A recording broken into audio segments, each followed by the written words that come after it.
Yeah, good afternoon once more, Mr. Pascal. Hope you are doing great. Good afternoon to you, to Mr. Kevin and the entire LabTalk team, Yeah. for this wonderful day. All right. Thank you very much. We're so happy to have you join us for this particular episode. This is the 11th episode of Laptop Podcast, and we're so delighted to have you join us on this particular episode, which is titled Laboratory Safety and Biosafety. And we're so grateful that this particular topic aligns to what you do on a daily basis. You are an expert in this particular domain, and we are so happy that you are here today to share from your experience so that our community can drink from your word of experience. So you're highly welcome, sir. Oh, thank you very much. First of all, I would like to thank you and the entire LabTalk team for this invitation to be the guest. I'm honored to be on this LabTalk podcast. I'm really very honored to Mhm. be part of this initiative. And I look forward to our conversation, you know. Oh, Yeah. thank you very much. We Mm. are really happy. Uh, Would like to know more about you and what your journey has been so far to this particular point. So would like to know who Mr. Pascal is, what has he been up to, how is his career going forward, and just kindly introduce yourself to us. Thank you. All right. Thank you very much, Mr. Kevin and the entire team. Once again, my name is Pascal Sekyanzi. I'll start with my background as a person before I move on to my professional journey. As a person, I'm a Ugandan by nationality. I come in one of the villages of Uganda, which is now a city called Hoima. But I grew up, from a background which didn't have any medical personnel. So when I was going through my studies, all the way from lower primary, upper primary, secondary level, up to university, when I reached university and I told my family that I'm going to be a medical personnel, it was all wow.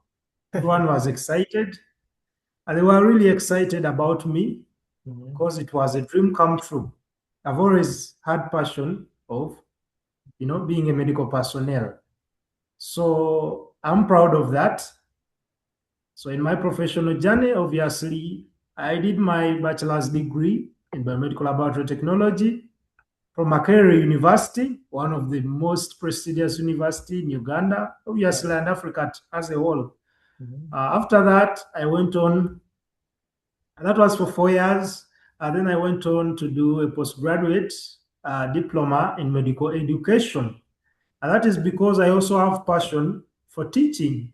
So, yes, I became a medical laboratory scientist, but I wanted to share my knowledge with others, really, because I love teaching, I love sharing knowledge, I love coming to podcasts like this so that I can share my journey and what I know to others. So, I went on to do a postgraduate diploma in medical education so that I can gain some skills of being one of the best health tutors. Currently, I'm doing my master's in molecular biology. So basically, if I may align my background to the topic of today, which is laboratory safety and biosecurity, I have passion for biosecurity and biosafety because of a lot of events which have been happening in my life, in my line of duty. I've worked in numerous hospitals, in private laboratories, in DNA laboratories, and I'm now working in an academic institution where we teach, but also do a lot of research in research laboratories. So, why I liked biosafety and biosecurity is because in all my line of duty, in ever since I started working in 2018, there have been a lot of pandemics and a lot of epidemics which have been happening. So in 2018 we had a cholera outbreak in Uganda. Oh, So and most of the talk around it was actually by safety, by security. Then later COVID-19 came in 2019. Later Ebola came in. So I saw actually that there was something to be linked with biosecurity because a lot of conspiracy theories came in that these were releases, intentional releases to the society. So it made me actually drive back and seek more about biosafety and biosecurity, that I went on actually to do an advanced course, a certificate from University of Edinburgh. So it helped me a lot to gain some skills. And later I actually did the exams so that I could be internationally certified as a Wow. uh, yeah. So I did that course. So I went on to International Federation for Biosafety Associations, that is IFBA, and I Mhm. was certified as a biorisk management officer. Currently, I'm about to do my second exam with IFBA so that I can have a second certification. And by the end of the year, I believe I'll be having three certifications in biosafety, biosecurity related work. So that's how much I love biosafety and biosecurity. Because ever since I started working in Uganda and the entire world have been experiencing a lot of outbreaks, pandemic came in. Currently, we are battling with Ebola. However, I believe this is one sector which is very good, and I have passion for it. I actually don't have much to say about it, but than saying I have passion for it. Yeah, I think that's all I can say about myself and the passion I have about my safety. Thank you very much, sir. Wow, I can really feel the energy of the passion that you have for this particular domain, right? Yeah, yeah. Getting certified and still going ahead to getting more knowledge about this particular topic. It's proof enough that you really want to have a lot of impact around this particular domain, and it's showing, right? From certification, diploma, and other experience that you have amassed just to deliver quality and to protect people. That's amazing. I'm equally inspired, right? Mhm. I myself am pursuing some certification program from the University of Washington, but it's more inclined to leadership and management, right? And just from getting your journey, it inspires me to actually look into other aspect of the laboratory. Wow, thank you very much, Mm. sir. Thank you very You are welcome. You are welcome. yeah, And actually, you are my alumni. You have talked about getting a certificate in leadership from University of Washington. I yeah. also have a certificate actually from University of Washington. So Wow. that makes us alumni. Because I did certificate in project management uh, Yes. from from University of Washington. I did project management from there. So I'm Wow. happy actually to know that you are my alumni. Yeah, yes. Yes, I just don't have I took courses there. I'm actually a coordinator for the program here in Cameroon, right? Mm, Site-based coordinator. We move mm. from just being participant to actually coordinating sites that offers a course here, home base. So, so far, that's my little journey with the University of Washington. So it has been amazing so far. So, Oh, that's wonderful. yeah. So let's ride on into the topic of today, laboratory safety and biosecurity, right? You have Yeah. your journey demonstrate that you are someone who is a perfect fit to actually teach us and share a lot of experience around this topic. So Mm. I would say from your vast experience around this particular field, how will you frame the concept of laboratory safety and biosecurity? Wow. How I would frame the concept of laboratory safety and biosecurity. Mhm. I'll speak of my own experience. Uh, when I was still working with a certain laboratory in Uganda called MBN Clinical Laboratories, I was an assistant manager in one of the branches. Then I left MBN and I went to a certain hospital, which was called Bishop Caesar City Hospital. Luckily, I was given a very big leadership role and I was the laboratory manager of that place. So I had the mandate of picking and also showing interest in my colleagues' quality and biosafety. So I had to pick someone who's very good at biosafety and biosecurity to be my biosafety officer. because I wanted things to move well. Okay. So that shows you that I've been in leadership positions actually which take on this. So to me, how I would frame it, laboratory safety and biosecurity are actually the absolute cornerstones of our profession. That is medical laboratory technology or medical laboratory science. It's a cornerstone to me. So they are not just set rules or set, let me say, standard operating procedures which you put in place. They are not just rules, but a comprehensive culture and a mindset that I believe must be integrated into every single action we take in the lab. It should be a culture, it shouldn't be just a rule. It is truly ethical and professional commitment which we make to protect ourselves, first of all. I believe we also take it to protect our colleagues. Our patients is another thing, but also the community from the hazards we always handle daily. Remember, a lot of samples move through the laboratory. So, and these samples carry potential hazards. So we need to protect ourselves, our colleagues, the patients we are handling, but also the community, you know. So it matters because the consequences of not practicing biosafety and biosecurity, all about safety, are too high, and most of these consequences are bad. And some of them can be patient misdiagnosis, because if you have not practiced laboratory safety and biosecurity or biosafety measures, chances are high you will contaminate the samples. Thus, you have a patient misdiagnosis because a contaminated sample is likely to give us false results. So that's one thing. But also, because of the negligence of not following laboratory safety, we might get needle stitch injuries, infections like HIV, hepatitis, and also release of these dangerous pathogens into the community. And this would be worse. So in an environment where we handle the unknown, and because these are samples which come in our laboratory, they are the unknown. We don't know what is in this sample. So that's why we always take these samples as potentially infectious. Yeah.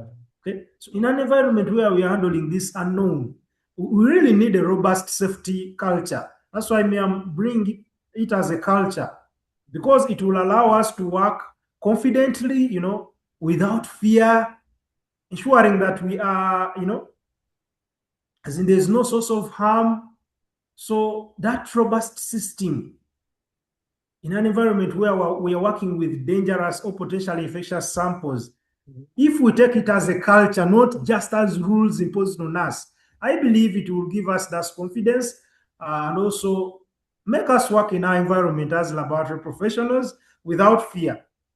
So I believe that is something we should frame. And me, to my own understanding, I believe that's how I could frame laboratory safety and biosecurity. It should be a culture, not just rules. And it matters because we need to protect our colleagues, ourselves, our patients, and the environment and the entire community. Wow. Thank you. Thank you very much for that clear explanation, right? The particular thing that is most striking that I got from what you just said is a culture, right? Because Yeah, it's a culture. It yeah, is a culture. because I've actually went through some laboratories in my experience, my little experience, let me put it like that. And Mm-hmm. when you get to some laboratories, you have to like force them to do some things. It means they have not really grasped the concept of what biosecurity and safety means in the laboratory.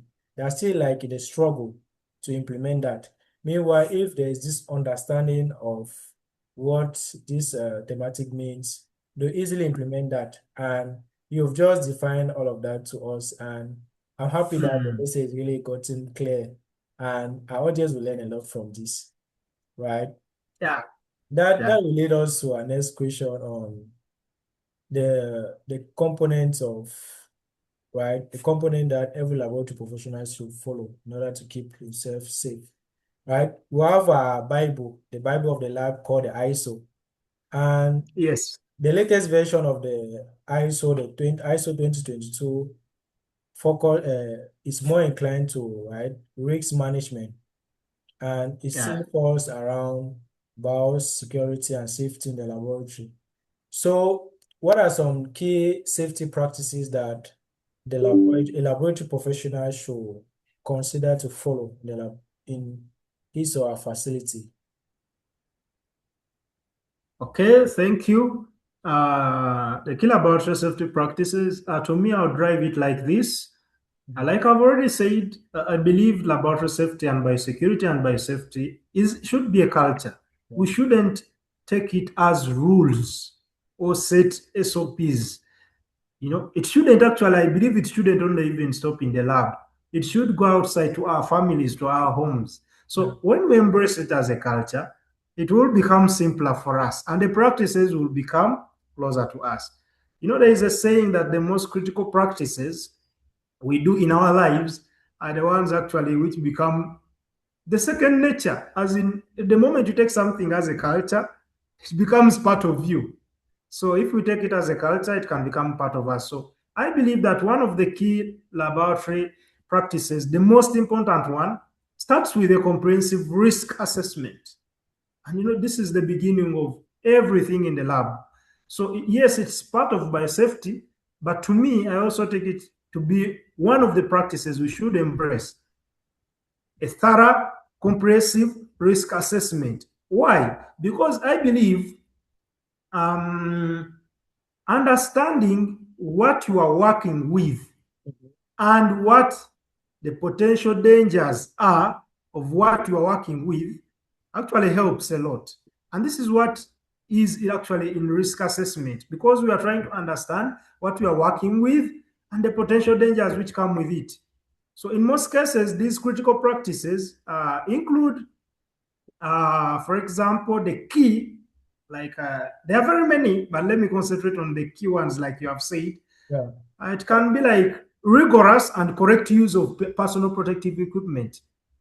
Personal protective equipment, because we are looking at safety, and safety should first be for self Mhm. before we go to the others. So Sure. personal protective equipment, it should not just be actually use, it is rigorous and correct use. At times we always forget that the PPE alone, if it's not used correctly, it will not stop us from getting harm or these dangers. So in most cases, I take it as one of the key practices: correct use of personal protective equipment. Another one, to me, I believe, is strict adherence to standard operating procedures. Like you have said, one of them, we have a Bible in biosafety and biosecurity, which is the ISO standard 35001. That is the one for biosafety. That is 35001, and it's the one we follow. But also in our laboratories, we always make our own standard operating procedures. So if we always strictly adhere to these standard operating procedures, I believe it is also one of the key practices. Another one is the chief one, which we always look at, which is consistent hand hygiene. Yeah. Hand hygiene is one of those practices, True. I believe, which is very common in the laboratory.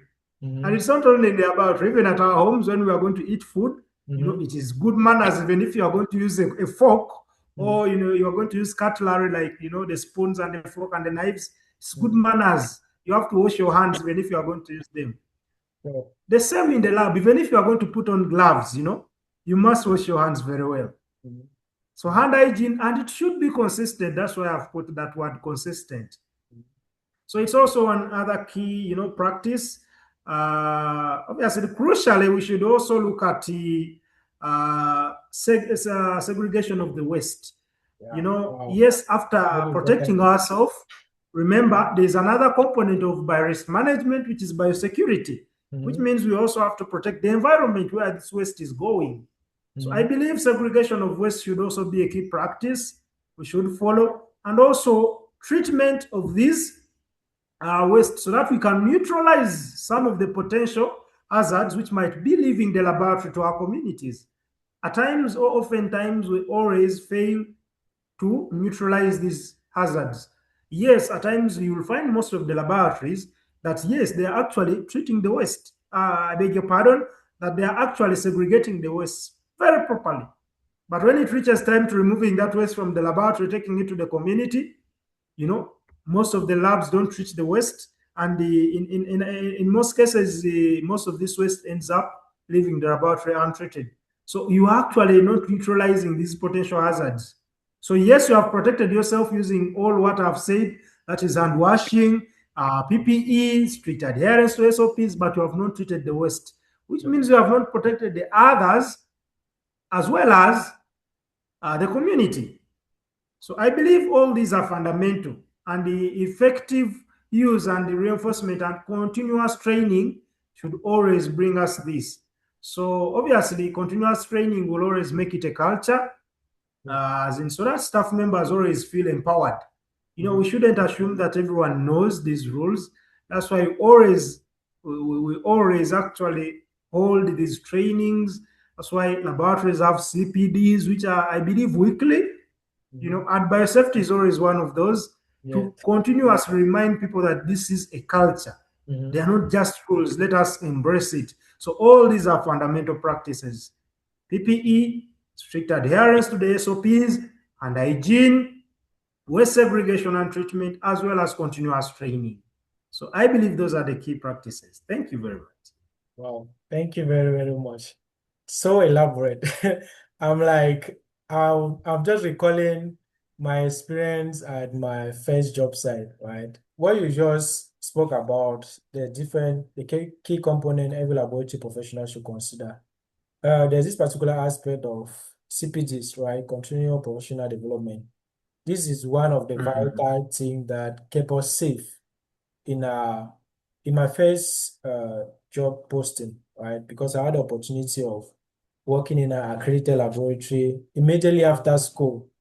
And that mm, gave me the opportunity to learn from the best before moving elsewhere. And it permitted me to quite spot non-conformity as quickly as possible in order to ameliorate and improve those facilities. And one thing that particularly helped us when we were there was an amazing director, I must confess. His name is Mr. Fondo, and he's currently running for his PhD now. And he was very, very meticulous with training. It mm, was even twice a week. We had trainings twice a week. And one of the training topics that always came up frequently was biosecurity, risk assessment, and all of that. And that gave us a good knowledge and we were well grounded when it came to this particular aspect. So when you mentioned this, I was just like, wow, this is it. So thank you very mm. much, sir. You are welcome. Okay, our next question, right? You spoke about risk assessment, right? Mm, I'm sure some professional are maybe new to the term. Risk yeah. assessment, how are you able to identify potential danger in your laboratory? So how can these laboratories establish systems that can enable them to assess risks, minimize maybe contamination or potentially getting contaminated by samples that come into the lab? How can they establish those systems in the laboratory? As in, how can laboratories establish Re- the risk management systems? yes. Mm, in most cases, actually, like I already said, it all starts with a comprehensive risk assessment. I believe, like I've already said, the sooner we actually change our perception about biosafety and biosecurity, Yeah. would be the better. It starts with our attitudes. It all starts with our attitudes. How do we take biosafety, biosecurity? Is it a culture, or are we still taking it as a rule? It is a law. You must follow these rules. You must follow these SOPs. No, no, no, no, no. So Mhm. I believe the sooner we embrace it as a culture, like we know human being as a culture that every day you must bathe. So the sooner we embrace it as a culture, the better. So Mhm. how do these laboratories actually come up with these systems? In most cases, it starts with our attitudes, but also we have guidelines which we follow to come up with these systems. But in my own experience, in all my roles I've served in, in both leadership and also on the bench. Mhm. One of the things which makes us make systems which are not good is actually by ignoring one of the first steps, which is first looking at our institution. Mhm. Do we know the mandate of our institution? What are we supposed to do? The mandate should drive you. After knowing the mandate, then how do we come up with this system? The next step to me, I believe, is benchmarking. And why most laboratories do not actually come up with good virus management systems, it's at times because they want to do everything from scratch, which I believe shouldn't be the case. So to me, I believe that benchmarking should always be one of the best things. Go to that accredited lab. Good enough, you have talked about accredited labs. Mhm. If you are starting a biorisk management system, first visit one of the best laboratories which you think has a robust biosafety management system. Visit that laboratory. Let them take you through how their system is working. How did they start their system? Let them give you the testimonies. Let them preach the gospel to you.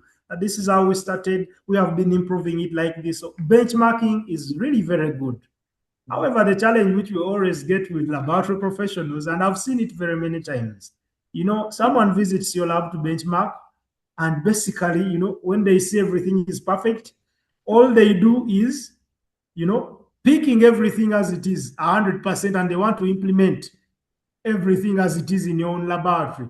Now, this is what brings us back to the first statement I've said, that understand the mandate of your facility. Mhm. Because yes, a certain virus management system might be working in my facility, but when in actually it won't work in your facility. So when you benchmark, does not necessarily mean that you are going to pick 100% of what you have benchmarked for my facility. Pick some and leave the rest. And I believe that is the next step. Mhm. Obviously, after benchmarking, now we come to the implementation. Come back to your facility, train your staff who did not take part in the benchmarking process. You, the ones who have gone to that accredited lab and you have benchmarked, come up, train these new staff, train everyone on board, start the implementation, pick the good practices you have seen from the other facility and bring them on board.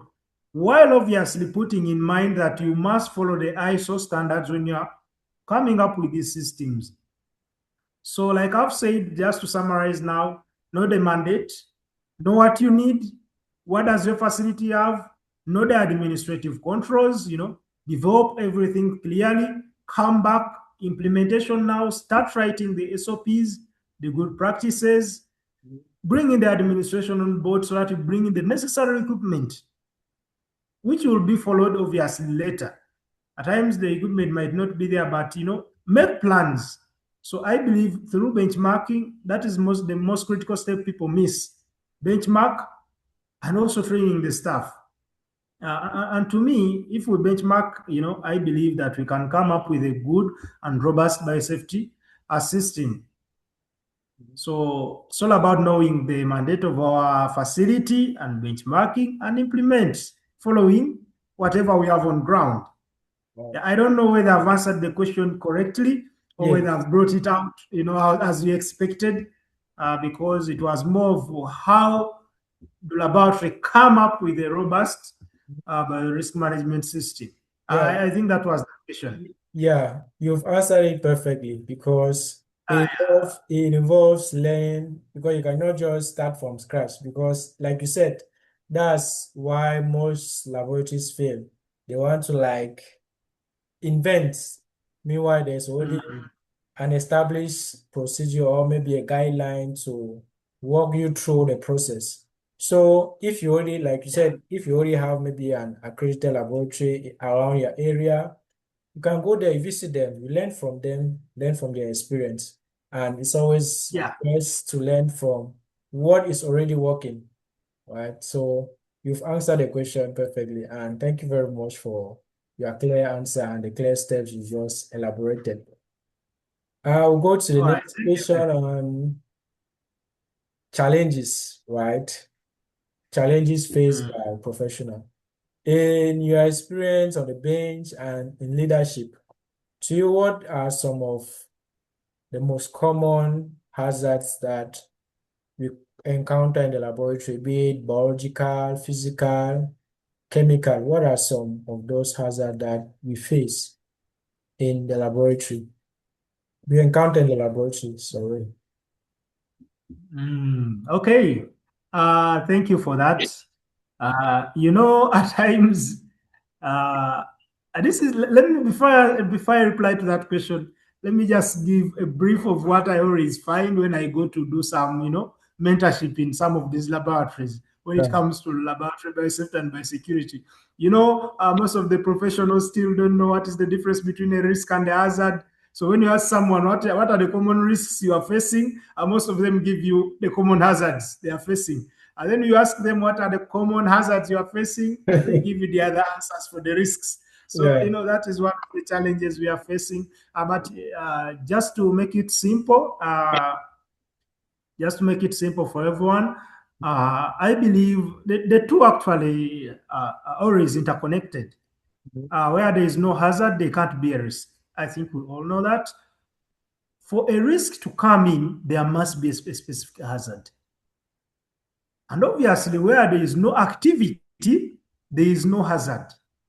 So, if I'm just to put it into a flow chart, you must know the activity you are handling. And the activity, in this case, in the laboratory, it is the test you are running. For example, let's say HIV PCR. Yeah. That is a test. So in this case, it is the activity. So where there is no activity, there can't be obviously a hazard. Obviously, after knowing that I'm doing an activity which is HIV PCR, that will help you know that obviously there are some hazards associated. What are some of these hazards which can come from the HIV PCR? Obviously, we have some biological hazards, some physical hazards, chemical hazards, because we have chemicals which we use in PCR. Then obviously that's where now the risks also originate from those specific hazards. And since we are talking about biosafety and biosecurity, I'll basically relay my explanation more on the bio, because this is biosafety and biosafety. So the most obvious are obviously the biological risks, if I'm to begin answering the question.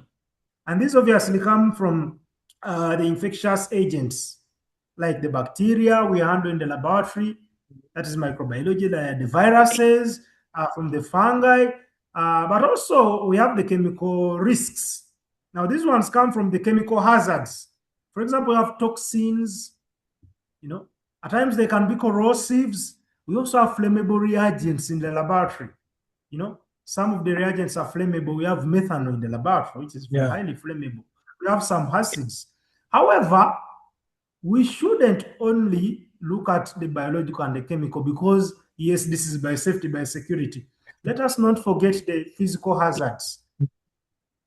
And these physical hazards can also, and these physical hazards or physical risks can also come from some of the reagents we use, like the flammable reagents. They can cause a physical hazard like a fire.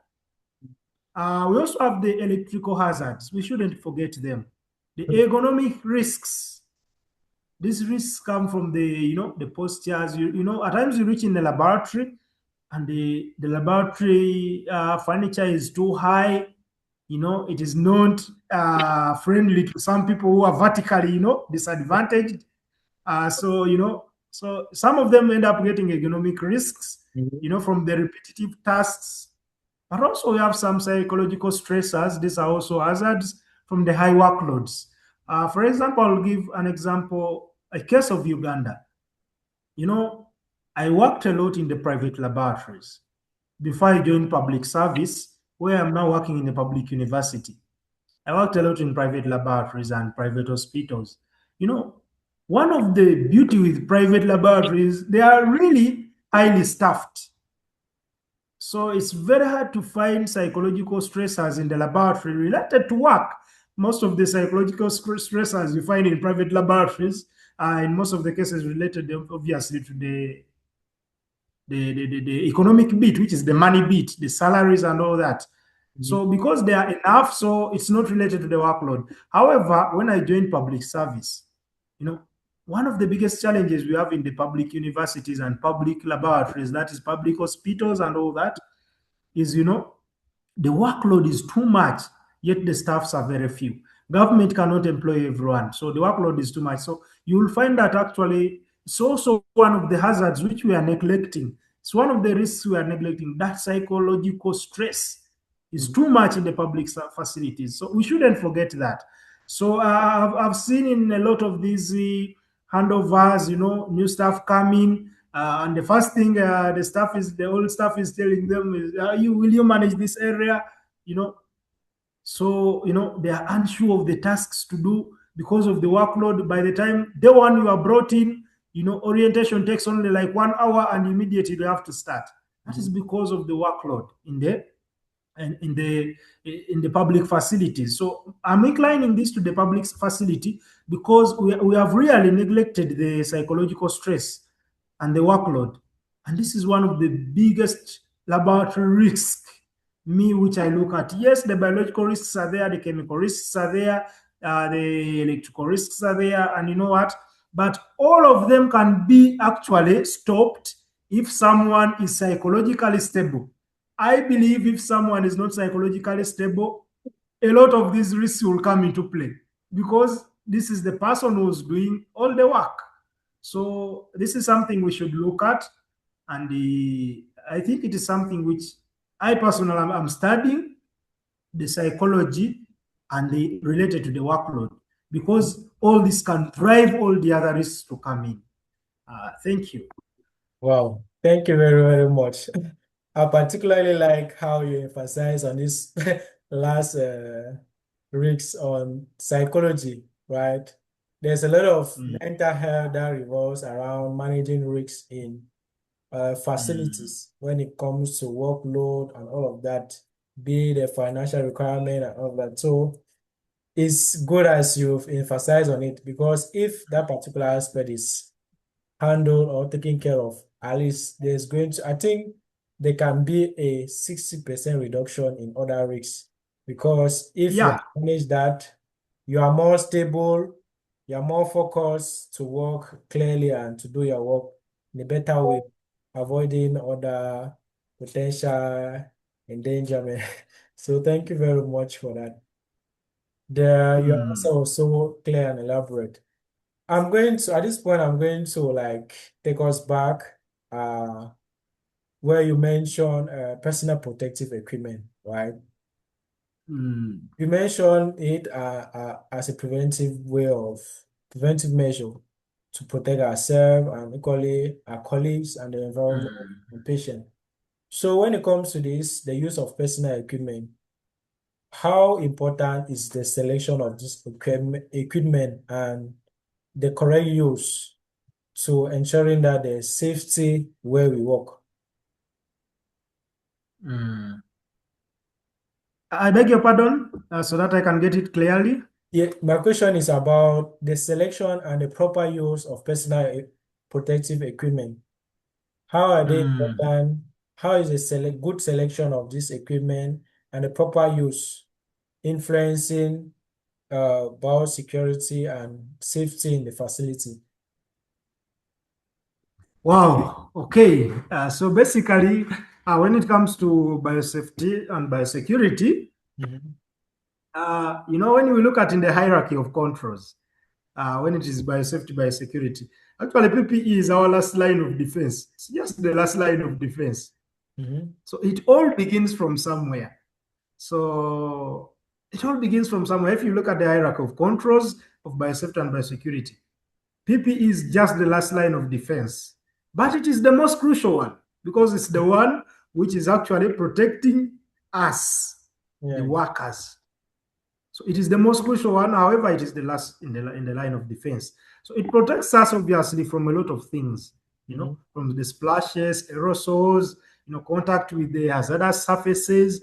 So the key point here is that actually only effective if it is the right PPE, like I've already said, but also if it is being used correctly. That is the second point, and if it is being used on the right task. So we should put all those three in our what? In our conscious. Is it the right PPE? Is it the right task I'm using it on? And am I using it correctly? I'll give an example. When handling highly infectious samples, for example, a simple pair of gloves is insufficient. And by highly infectious samples, I'm looking at maybe, you are handling samples of suspected to be from Ebola suspects. A sample has been picked from an Ebola virus disease suspect.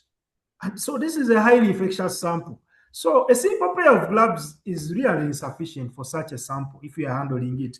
So basically, you'll need other advanced PPE. So this now brings us to the right PPE. Imagine finding a laboratory personnel handling a sample from an Ebola suspect only using gloves, you know. So he has not actually used the right PPE. So a lot of other PPE has to come in such a case. You have to use, yes, gloves are needed, but also you have to use a shield, because a splash can come into you. People working on Ebola patients, we always, you put on, you doff, you don on, I beg your pardon, you don that entire PPE, gumboots, because Ebola is spread through contact of the infectious fluids from an infected person. So that's why they always cover themselves very well. Now, the other point I said was correct use. There is you having all of them, but you have put them on wrongly. Yes. There are some people who put on the N95, and because they are not breathing very well, they pull it a little bit down. That is incorrect use of that N95.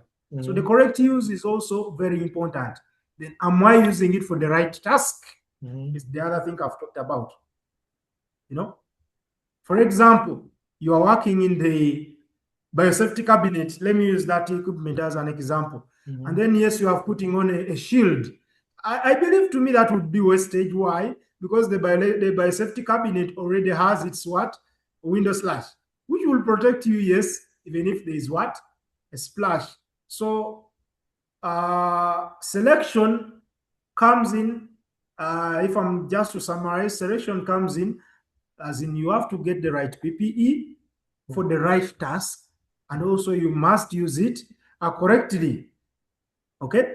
Now, the selection also does not stop on you, the person. Now, let us also look at our administration. They must make priority where it matters. Yeah. For example, assuming I'm a lab manager, I've been ordering, like, let me say, 20 cartons of gloves to be used in a month. I'm just giving an example. 20 cartons of gloves to be used in a month. Then, out of the blue, an Ebola outbreak comes in. Obviously, me as a lab manager, when I come to you as the administrator, I cannot ask the same 20 cartons of gloves. Why? Because now an outbreak has come in, people need to do double gloving. It's not now the normal situation.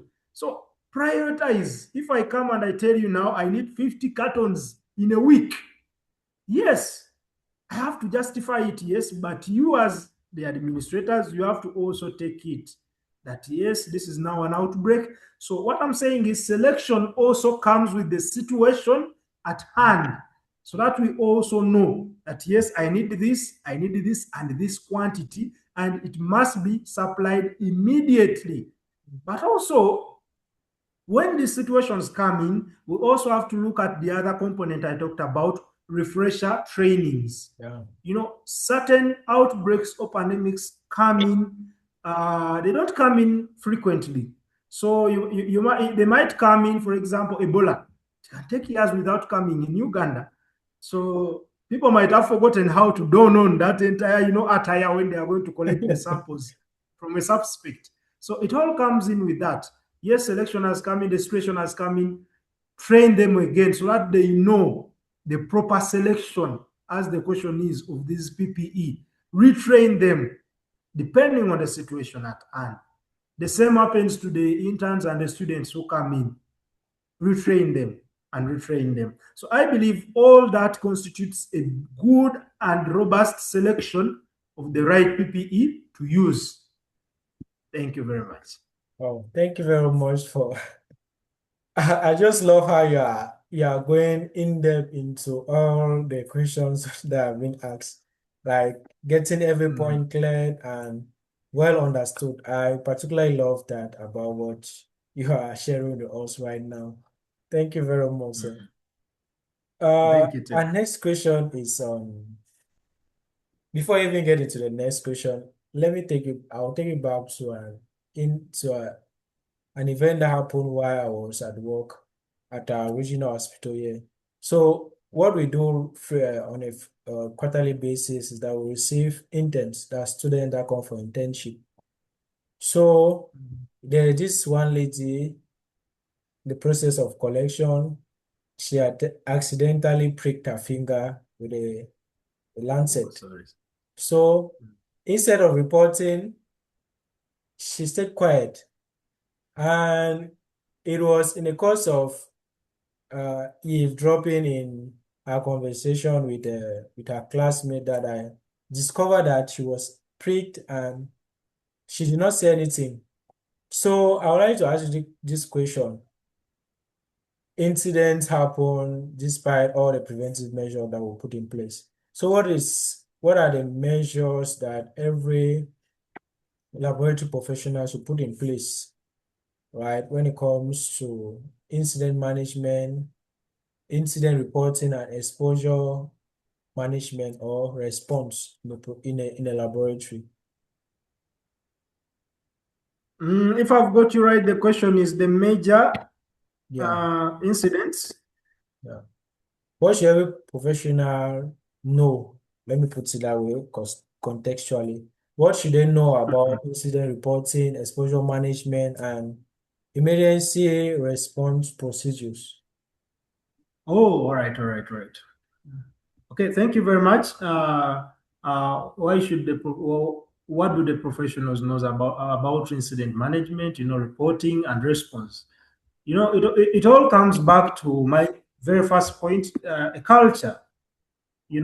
Now let me link this to the quality management ISO, which is the 15189, Yeah. which is the for medical competence in the medical laboratories and other related institutions. Obviously, this ISO also covers radiology and other things like blood banks. They all follow this. So this ISO actually works hand in hand with the one for biosafety, which is the 35001. Yeah. So it all comes back to this. We have our standards. Mhm. If we have already embraced them as our culture, and people don't just think about them as rules, I believe this would be actually a smooth flow of events. In our labs, after making our quality manuals, our policies, the next thing which is there is actually the SOPs. And after the SOPs, we have the different logs and the different forms. You know, I believe every laboratory has an incident reporting and management SOP, but also an incident response SOP. Mhm. So it's all about making it a culture. Let us not look at it as rules.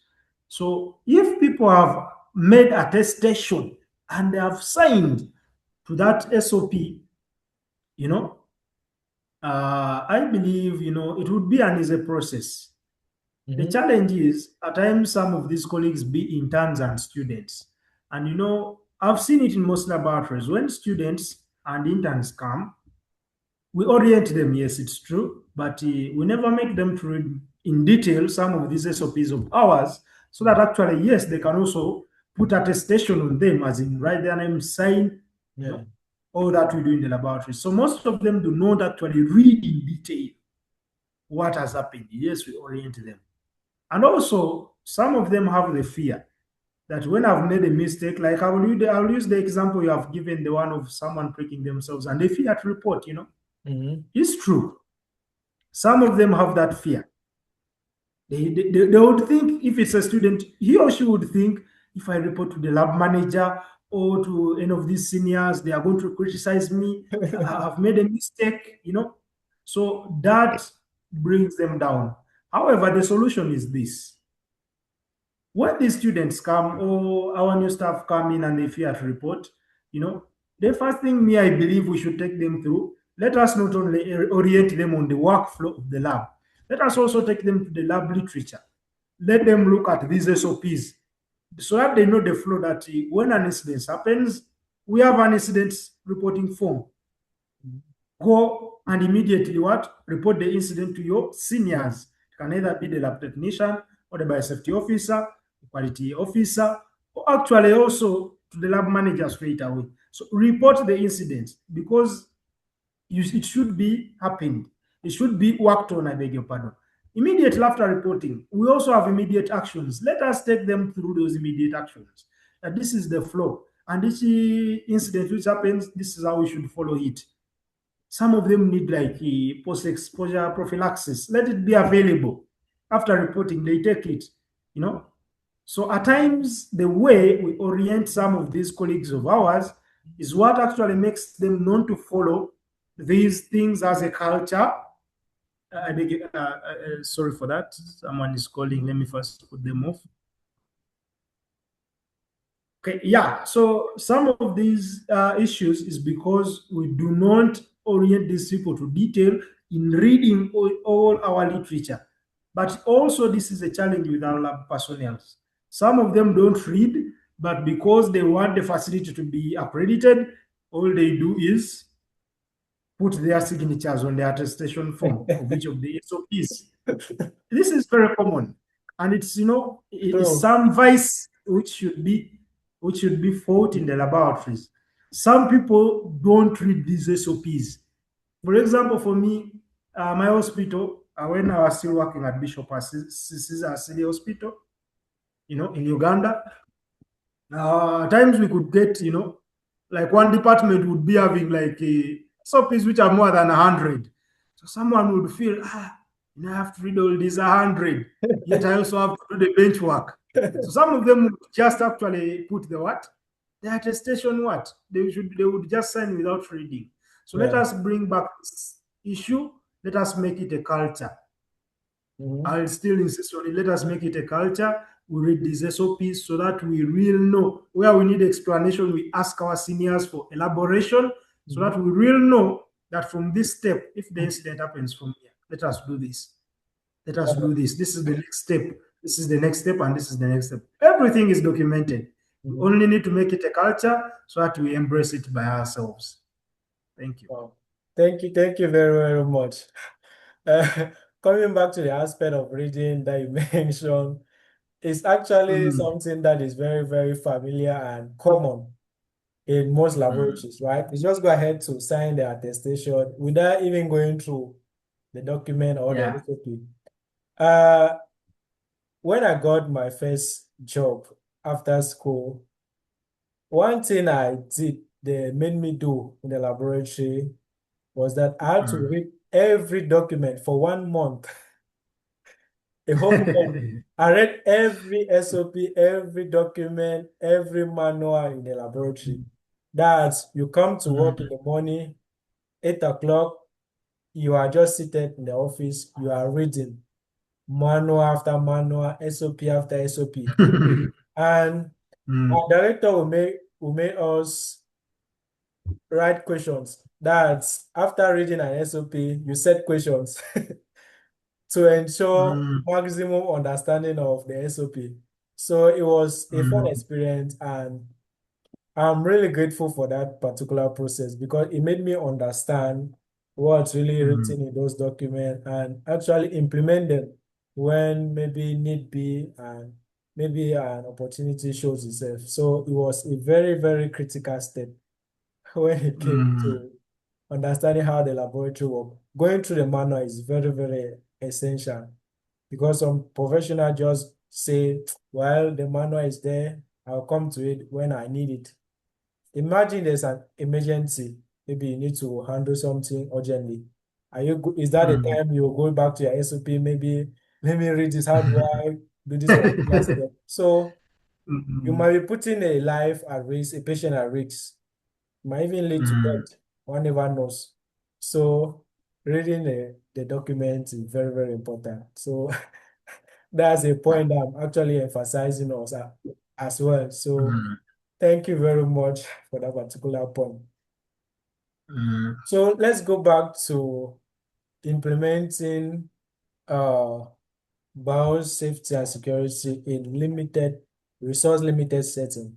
I believe in areas where there's a lot of resources, implementation is quite simple, right? You have all the resources, you have everything you need to implement yes, the safety in the laboratory and all of that.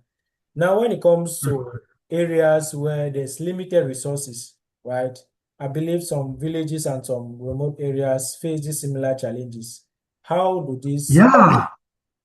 how do these laboratories now navigate through the situation or the aspect of biosecurity and safety with limited resources? Are there some strategies they should implement? Are there some innovative ways they can maybe use or implement to keep themselves, their patient, and their colleagues safe with limited Mm. resources? Okay. This is a wonderful, question. Maybe, actually, not maybe. I'm going to reply to this question using principles, not my own experience. Yeah. I'm going to use the principles of biosafety and biosecurity. Mm-hmm. In biosafety and biosecurity, there's something we call the hierarchy of controls, which I already talked about. Mm-hmm. But also, there's something we call the Swiss cheese model. Now, the hierarchy of controls has a lot of things. There is elimination, substitution, administrative controls, infrastructure, that is equipment and PPE, and others. So, in laboratories or other facilities which are resource constrained, the first thing we have to think about is one, what can we do and what can't we do? Simple as that. We shouldn't strain to do things uh, which really our facility cannot handle. Mm-hmm. For example, in Uganda, no facility is allowed to do culture and sensitivity of Mycobacterium tuberculosis. Why? Because most of the Ugandan facilities do not have capability to handle TB cultures.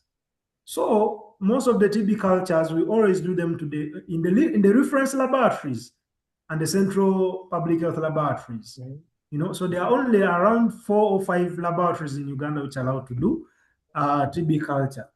Now that is because of what I've said. Know what you can do and know and what you can't handle.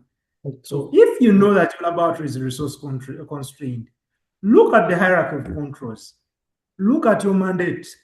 Look at your activities, because from the activities is where we get the hazards, and from the hazards is where we get the risks. Look at the activities of your facilities. If you know your facility cannot handle TB, in the hierarchy of controls, use the first step, which is elimination. And elimination, the principle says that anything you can't handle, remove it from your facility. So Okay. that's what the government in Uganda did. It knew these lower facilities could not handle TB cultures, so they eliminated the TB handling, especially cultures from these lower facilities. What these lower facilities can do is only and only TB staining and TB molecular tests like Gene Expert. So that is the first thing. Eliminate what you can't do if your laboratory is resource constrained. Another thing, I'm following the hierarchy of controls, which we have, is substitution. Yes, if you cannot eliminate it, at least substitute something which will reduce the risks associated with that activity and hazard. I'll use the same example of TB. Most facilities in Uganda do not have the biosafety cabinets which handle TB processing. But that does not mean that they should completely eliminate TB processing. The only thing they eliminated is TB culture, but they do the other tests like staining and microscopy, and also gene expert, the molecular tests. So because some of them do not have biosafety cabinet, which is one of the biggest resources in TB, so most of them resort to using other procedures for staining. For example, there are two common tests we use in Uganda for TB staining. We have the oramine O stain, where the counter stain is potassium permanganate, but also we have the commonest one, which is used worldwide, which is Zn staining. But remember, Zn staining involves heating at a certain stage. So Yeah. imagine you are in a laboratory which doesn't have enough respirators, doesn't have a biosafety cabinet, doesn't have those what resources. Okay, so like I've said, Mhm. you know, one of the things which you can do is to use substitution if your laboratory is resource constrained. And that is because, for example, I was giving the same example using TB.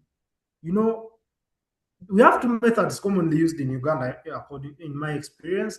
We normally use the standard ZN staining, but also we use the oramine O staining, where we counter stain with potassium permanganate. So because there is a heating stage when it comes to ZN staining, you remember heating those slides when you are staining can risk you generating aerosols, which is very dangerous. So if your laboratory does not have a safety cabinet or it doesn't have enough respirators, that would mean substitute, which is the next hierarchy of control. Substitute, remove ZN staining and substitute it with oramine O staining, because for it, in that procedure, there's no stain, there's no heating. So you have reduced on the risk, but you are working within your small resources. You don't have these biosafety cabinets. So you are using a method which will not expose you highly. So that is another thing these resource laboratories, resource constrained laboratories can do. Another thing which you always look at actually are the engineering controls, which is the next hierarchy of controls. Now, this one is where the biosafety cabinet comes in, things like, let's say, the fume hood, but most laboratories don't have them. So the best thing is eliminate methods which require these ones. Only use methods actually which don't require them. Obviously, this will be followed by the providing the correct PPE and training staff. However, let us also not forget the administrative controls. There must be rules, procedures, safety policies in your place, SOPs. But also we have access controls, which most resource constrained laboratories don't have. For example, access controls like, let's say biometric controls, facial recognition, most laboratories don't have. But we can improvise on them. If you know I don't have an access control, improvise by using laboratory signage. For example, you can use biohazard symbols and you be like, Yeah. this area is out of, you know, you shouldn't access this area unless you are a laboratory staff. Mm. So, however much you are resource constrained, use things which are within your means, like signages, Mm. substitution and elimination. Now, that brings me to the last principle which I talked about, which is the Swiss cheese model. Mhm. The Swiss cheese model just states that controls always work better if they are used in a combination. And in our laboratories, we always use the combination of these controls. For example, we have the SOPs, which falls under administrative controls. We have the signages.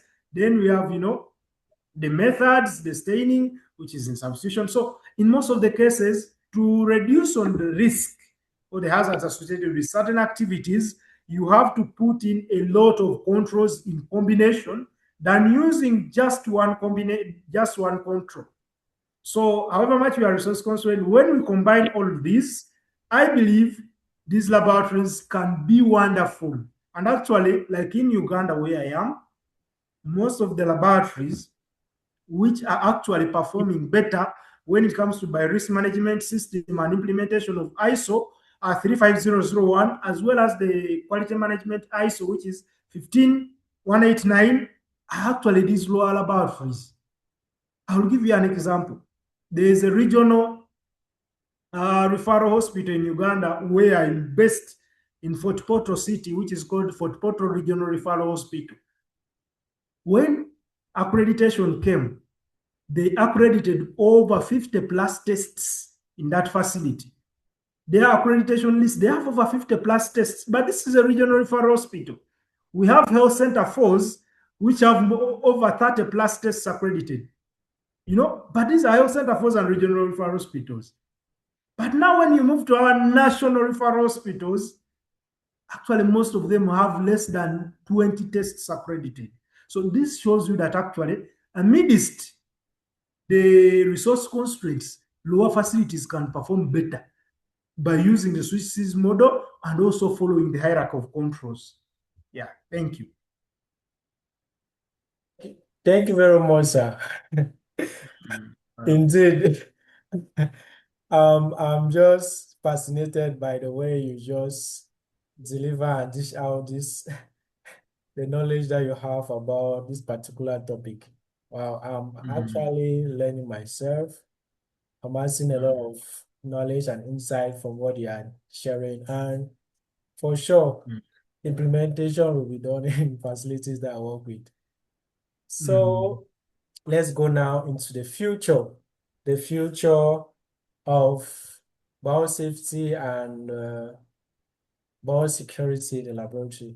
So looking at the trends in innovation, we have the advent of AI, technology, and many magnificent things that are happening around the globe. So what is the future? What is the future like when it comes to biosafety and security? Okay, thank you very much. You know, when it comes to the future, I'll speak as if I'm a Gen Z. You know, we are in an We are era the of Gen AI. Zs. So we are in an era of AI. That's Yeah. one thing we have to appreciate. Mhm. So AI, where we got it wrong is because we think AI should replace human thinking. To me, I believe the innovators of AI innovated it because, you know, they wanted it to be an assistant to ease our work so that we don't overspend a lot of time on work.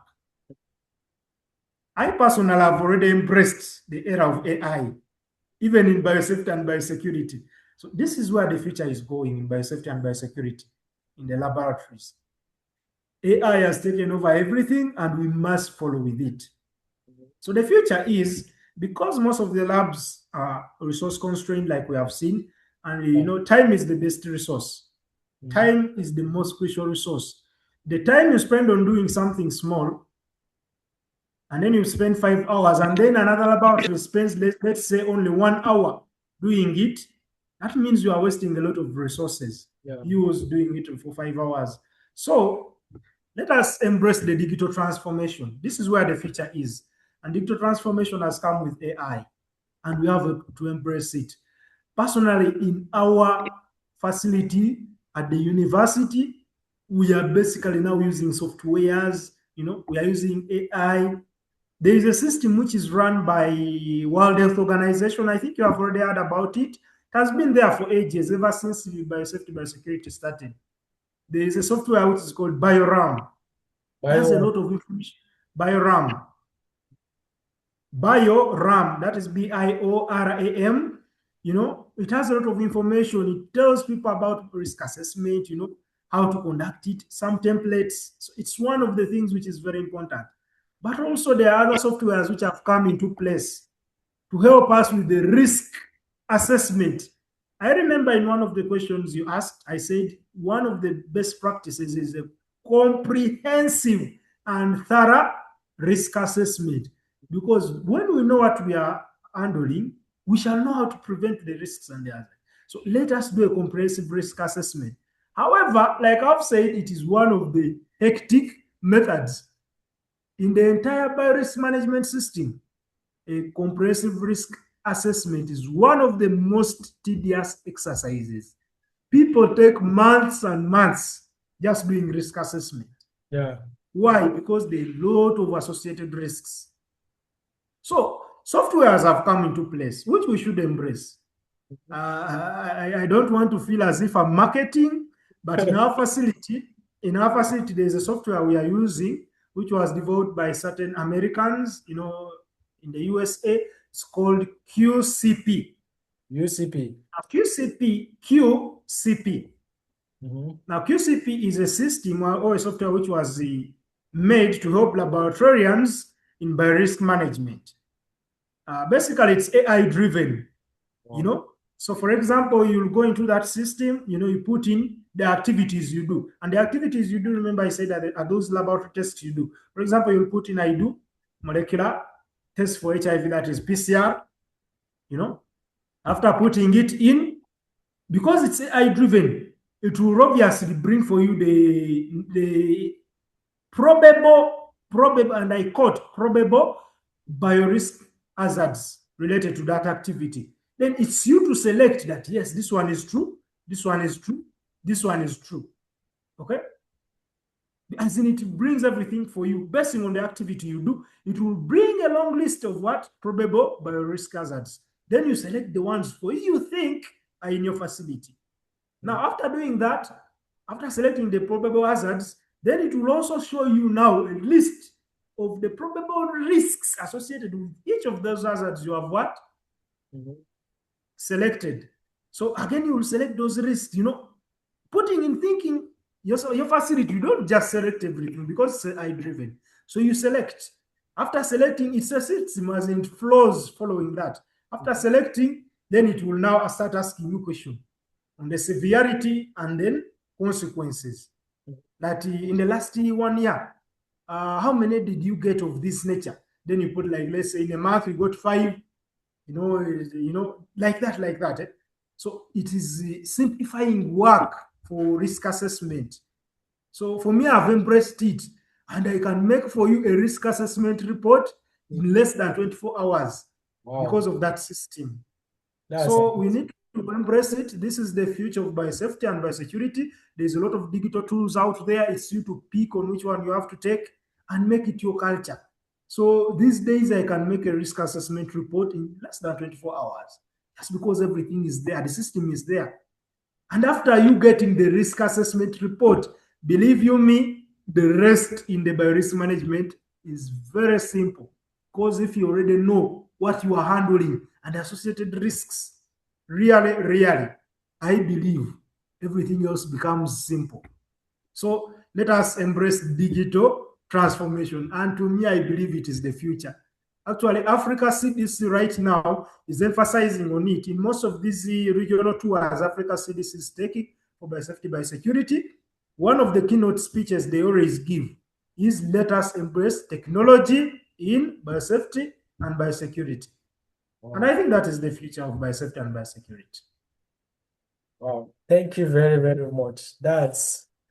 I I would say what you've just shared now is actually something that is very crucial if we are Mm, to step up our game when it comes mm, to driving better health outcome in our facility, in our laboratories, if we are to maybe protect ourselves, protect our patient and all of that.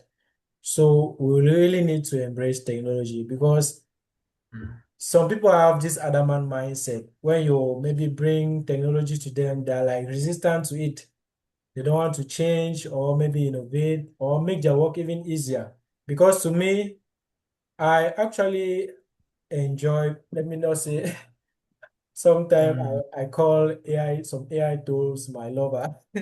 And some people are mm. like, are you really serious? Eh, Because it makes my work easier, right? Why should I spend 5 hours on something? Meanwhile, I can use a mm, tool to reduce my time to maybe 30 minutes or maybe an hour. It's more mm. efficient to me. So we should really embrace the advent of these tools that have come to AI, technology, and Yeah. everything that goes around it. So thank you very much for bringing up that particular point. I've taken note of the softwares that you have mentioned. I'll see how we can use that here too in Cameroon. Cameroon, I can say Cameroon when it comes to technology implementation in laboratories. So I will say negative 20 years.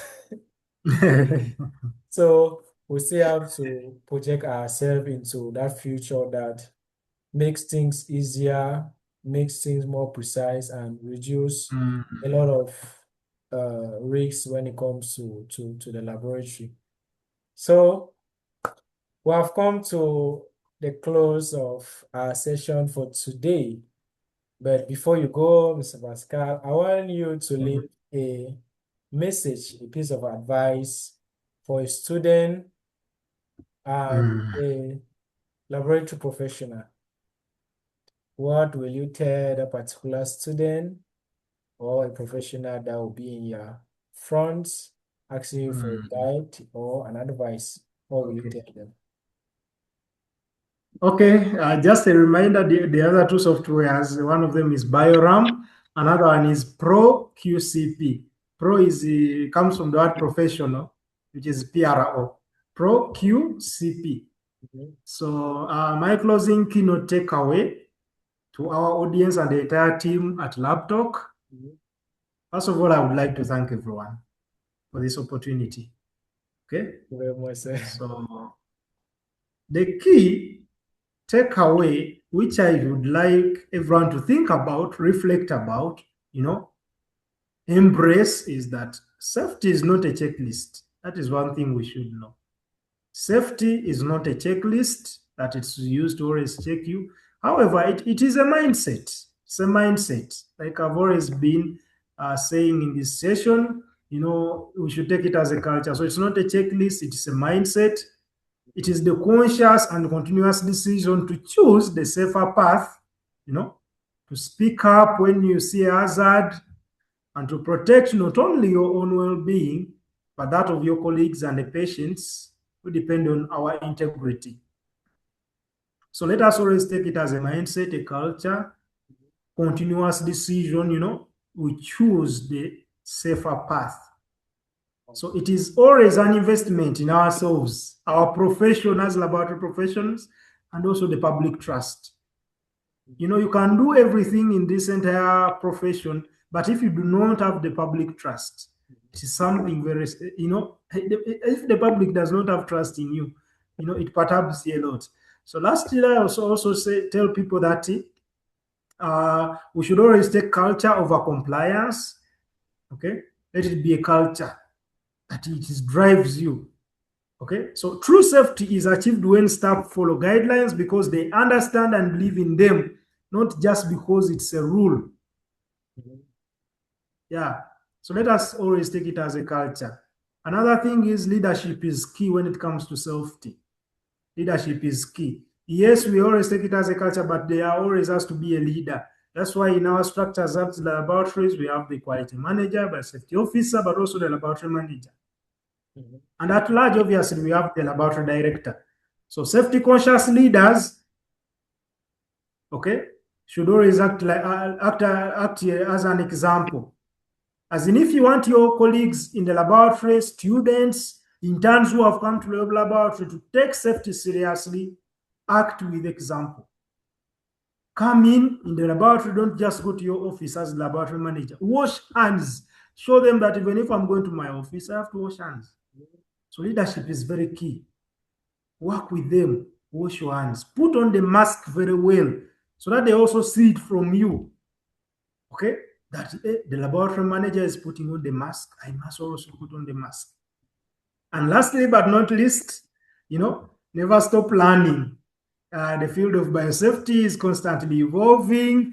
Continuous education and training, like I've already said, there are a lot of professional courses. I myself took an advanced professional course at the University of Edinburgh, you know. So never stop learning. Visit this university, get certifications. I'm proud to be a certified biorisk manager by International Federation for Biosafety Association, that is IFBA. So always encourage our staff, our professions. I always encourage our professionals to always go for IFBA by risk management certification. Currently, I'm revising because I'm going to sit for two more certifications. That wow, is a professional certification in biological risk assessment, but also in biosafety. There are 7 professional certifications in biosafety. wow. We have BRM, we have biological risk assessment, we have biosafety, we have cyber security was put on. So there are a lot of them. So never stop learning is one other key message I would like to give. Always look out for this certification, and I look forward to a dynamic and engaging conversation later after this conversation coming on board, on all the different platforms. I'm willing, like you have said, Mr. Kevin, to reply to a lot of students, a lot of professionals will come in the comment sections when they see this recording up there. So thank you once again for this opportunity, and I wish everyone and the entire LabTalk podcast team a wonderful and wonderful audience when this comes out to the public. Thank you very much. I remain Pascal Sekyanzi. I'm a man who loves international certifications. Wow. Like I'm looking at IFBA. Currently, previously I had done ASCPA. You know, ASCP, American Society for Clinical Pathologists, internationally certifies laboratory professionals and pathologists. So I also have that certification. Wow. Currently, also I finished my prior studies for in PMP. That's why I also did a program in the project management, a certificate at University of Washington. I love international certifications because you have to have something different Yeah. from the rest of the professionals. Yeah. So I'm striving to go and do PMP, that is project management professional, so that I add on my expertise in the field of the laboratory. Thank you very much. Wow. Thank you very, very much, sir. I'm so, so glad for this particular session. It's been an Thank you. amazing time discussing with you and learning from your vast experience. Well, our team is entirely grateful for first honoring this invitation. Truth be told, right? You have Mm, shared a lot of insight around the topic of laboratory safety and biosafety, and we've learned a lot. And I believe that our audience is equally going to learn a lot from what you have shared with us today. Like you said, never stop learning. I mm, I took my first certificate program when I was in the third year of university. I was mm, encouraged by one of my mentors here. And I remember one statement he once told me. He said, it's better to have a certificate you don't need than to need a certificate you don't have. I was like, wow, this is a very important statement, right? It's yeah, better yeah. you outdo the learning, and when they give you a task, you are very competent to do that particular task and even beyond, right? That's Yeah. why from that very moment, I began taking courses like I just went like wildfire with online courses. So I've been Mm, learning and learning and learning and learning, and I never stop learning. And that's the same advice that I are giving to more mm, colleagues, students, and all of that. So learning is very important because it enables you to reduce the time of execution, right? I remember a post I just made this morning. Because when you have learned enough, it reduces your time of execution. You don't spend 5 hours maybe trying to figure out things or trying to do mm, things, right? So learning is very, very important. So I would say thank you very much. It's a pleasure. And I would like to say, we would like to invite you on another episode, right? It will be a pleasure for us to invite you on another episode to discuss more oh, on the topic of laboratory, any topic that revolves around laboratory. So when you mm. receive an Yeah, email, actually, I'm one person who loves teaching, but I also like sharing. wow, So, like I said, as long as I have the time, you can invite me actually to countless and countless other topics. I wow, like sharing. oh, thank you very much, sir. It's a pleasure. Mm.